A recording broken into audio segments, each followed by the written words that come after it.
During the 19th and 20th centuries, journalism evolved as a tool of social progress in America. Through the progressive use of different media, journalists helped tackle issues across the nation. These journalists were called muckrakers.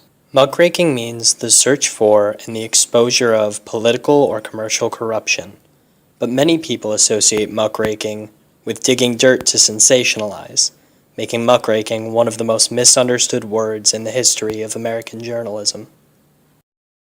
In Where Are Muckraking Journalists Today?, Jessica Dorman states, they turned local issues into national issues, local protests into national crusades. They didn't preach to the converted, they did the converting, helping transform America from a laissez-faire to welfare state mentality. That power of publicity that the muckrakers beautifully mobilized was the way in which progressives got enough Americans focused on this issue that corporations that didn't want to change, powerful meat packers and others, drug companies that didn't want to have to give up their freedom, finally came to the conclusion that they'd better settle. In the 1860s, William M. Tweed and his political affiliates ruled New York City by rigging elections, extorting money, and performing various other illegal actions. The money they stole amounted to hundreds of millions of dollars. With the system on Boss Tweed's payroll, there was no stopping the corruption. Thomas Nast was a cartoonist who drew for the magazine Harper's Weekly.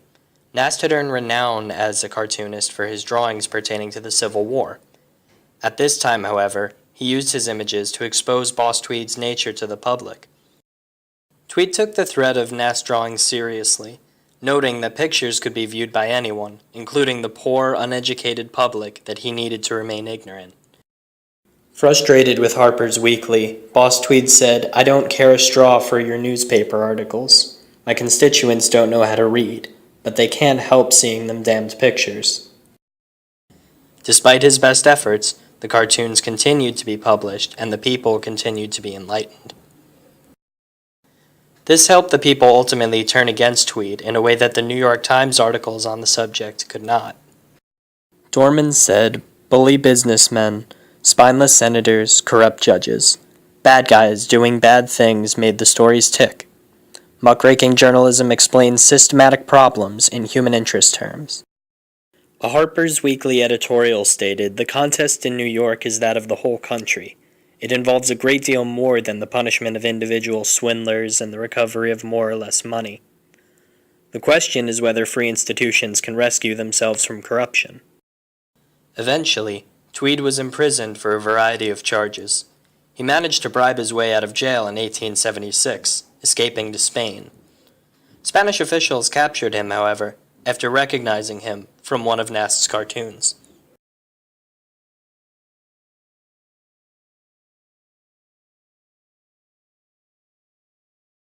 Almost a century later, in the 1960s, a variety of new issues faced the American people. In the years following World War II, treatment of African Americans in the South became so unbearable that it in time triggered a push for social reform. In 1954, the Supreme Court made a decision to integrate public schools during the case of Brown versus the Board of Education. This further strained race relations in the South, as 9 students were allowed to attend Central High School, an all-white school in Little Rock, Arkansas.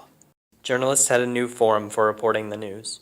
Televised images were becoming a popular new medium for convenient broadcast on a national level.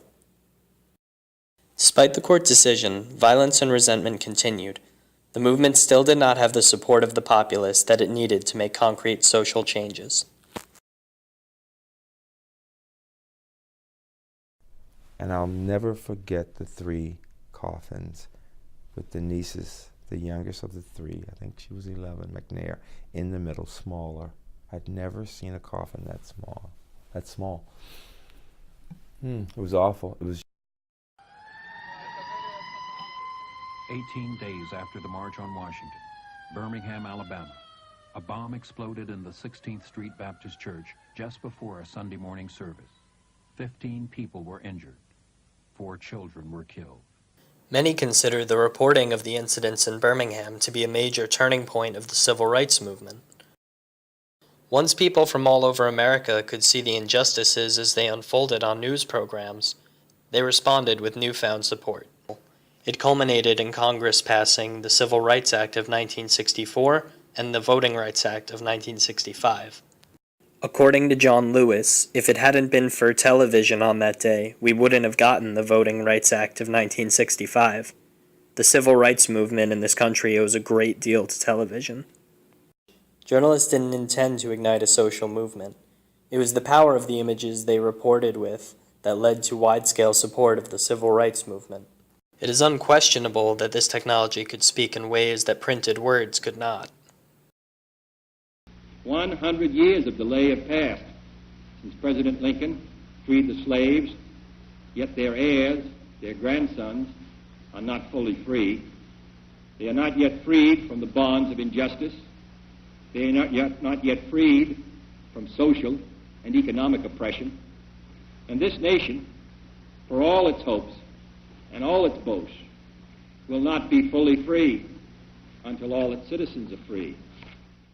Images not only make material digestible for audiences, but provide context that is crucial to the true human understanding of events that are being reported. The images Thomas Nash drew educated people to the injustices happening around them, while the images of Birmingham are left in the hearts and minds of all those who saw them reported. The incorporation of imagery in reporting enhances journalism's ability to comfort the afflicted and afflict the comfortable.